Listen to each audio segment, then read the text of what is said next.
Halo teman-teman semuanya, kali ini aku ngebawain materi teori psikoanalisis oleh Sigmund Freud. Silahkan disimak ya. Sigmund Freud merupakan ahli ilmu syaraf yang dulunya mengambil jurusan kedokteran di Universitas Wina pada tahun 1973. Masa mudanya diisi dengan banyak melakukan observasi dan penelitian. Pada sekitar tahun 1980, ia menjadikan ilmu psikologi sebagai bagian dari hidupnya. Sejak saat itu, ia terus mengembangkan teori psikoanalisis pikiran manusia. Langsung aja ke submateri yang pertama, yaitu hakikat manusia menurut psikoanalisis. Psikoanalisis memandang manusia sebagai homo volens yang dimana perilakunya dikendalikan oleh dorongan alam bawah sadarnya. Secara singkat, menurut pendekatan psikoanalisis, perilaku manusia adalah hasil interaksi dari 3 pilar atau komponen kepribadian, yakni komponen biologis yang kita kenal dengan id, komponen psikologis yang kita kenal dengan ego, dan komponen sosial yang kita kenal dengan superego. Submateri yang kedua adalah struktur kepribadian menurut teori psikoanalisis. Sigmund Freud membagi kepribadian ke dalam 3 tingkatan kesadaran. Yang pertama, alam sadar, di mana kita sadar akan segala sesuatu yang ada di sekitar kita, yang dapat kita lihat dan dapat kita rasakan. Freud menganggap alam sadar itu aspek yang terbatas karena hanya porsi kecil dari pikiran, sensasi, dan ingatan yang siaga di alam sadar. Ia menghubungkan pikiran dengan sebuah gunung es, di mana alam sadar berada di ujung es yang terapung. Yang kedua, alam prasadar, bagian di mana kita dapat menjadi sadar jika kita menghadirkannya.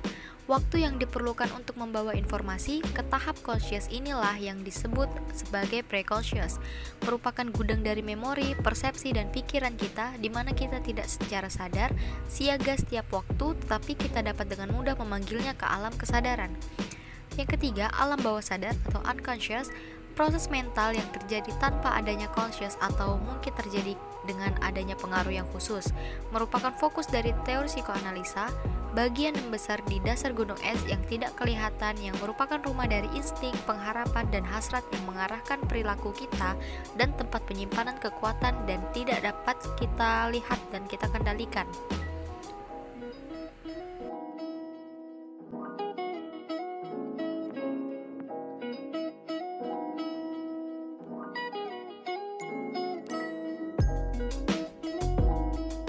Struktur kepribadian yang kedua ada konsep id, ego, dan superego.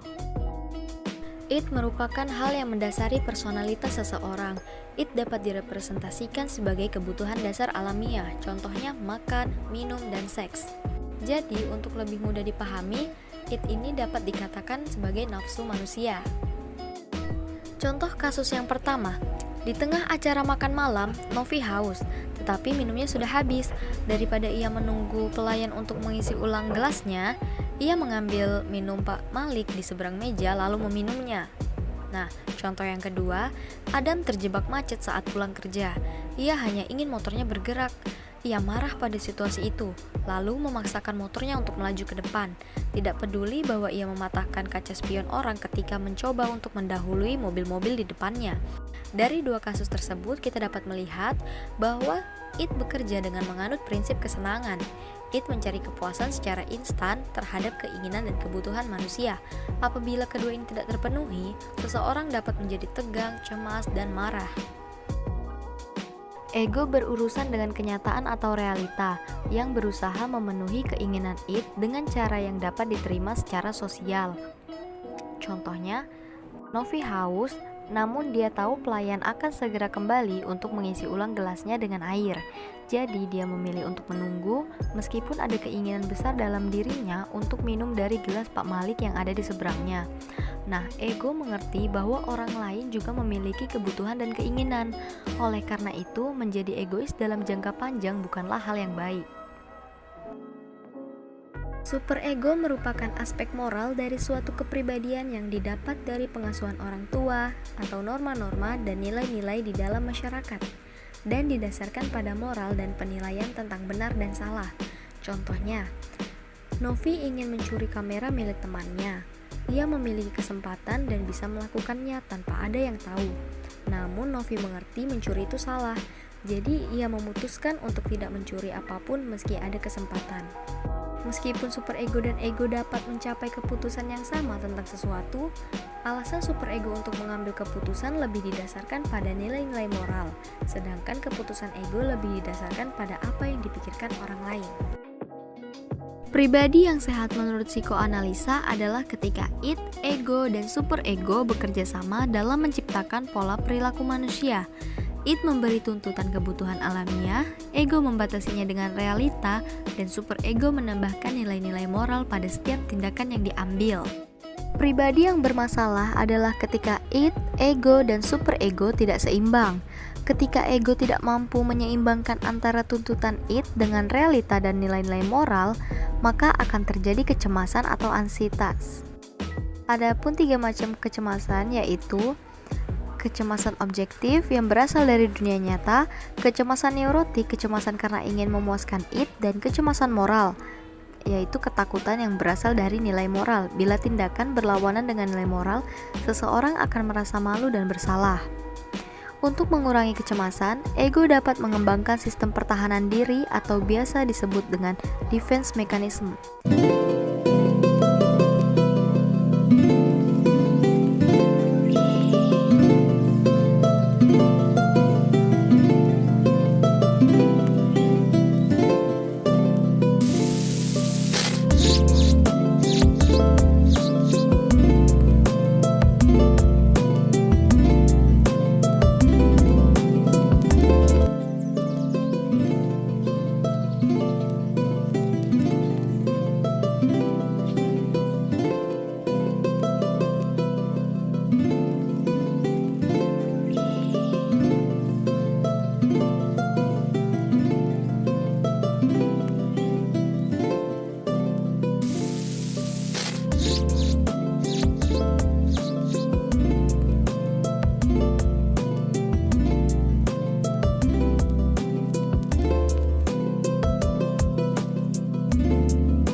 Konseling akan menempatkan ego pada tempat yang benar, yaitu sebagai pihak yang mampu memilih secara rasional dan menjadi mediator antara id dan superego.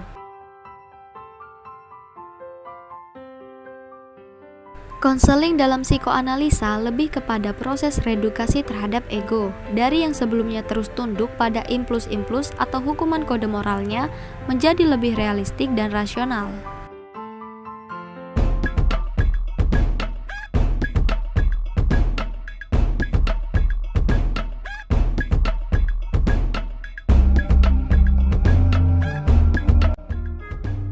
Adapun hubungan konselor dan konseli dalam konseling psikoanalisa yaitu aliansi yang merupakan prakondisi untuk terwujudnya keberhasilan konseling. Lalu ada transferensi di mana konselor membantu konseli untuk mencapai pemahaman tentang bagaimana dirinya telah salah dalam menerima, menginterpretasikan, dan merespon pengalamannya pada saat ini dalam kaitannya dengan masa lalunya.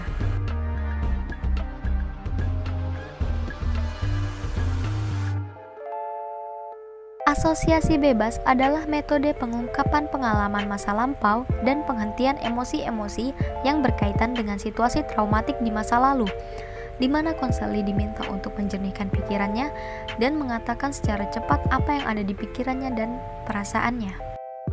Interpretasi adalah prosedur dasar yang digunakan dalam analisis asosiasi bebas, analisis mimpi, analisis resistensi, dan analisis transparansi. Resistensi yang artinya penolakan, di sini konselor meminta perhatian konseli untuk menafsirkan resistensi atau menjelaskan alasan-alasan penolakannya. Analisis mimpi. Teknik ini digunakan untuk melihat masalah-masalah yang belum terpecahkan, di mana konseli diminta untuk mengungkapkan tentang berbagai kejadian dalam mimpinya, dan konselor berusaha untuk menganalisisnya. Transferensi yang berarti mengalihkan, di mana konseli diminta untuk menghidupkan kembali pengalaman dan konflik masa lalu terkait dengan cinta, kebencian, kecemasan, kemudian dilemparkannya kepada konselor. Oke, mungkin sekian yang dapat disampaikan. Kurang lebihnya mohon maaf. Terima kasih sudah menyimak. Semoga bermanfaat ya.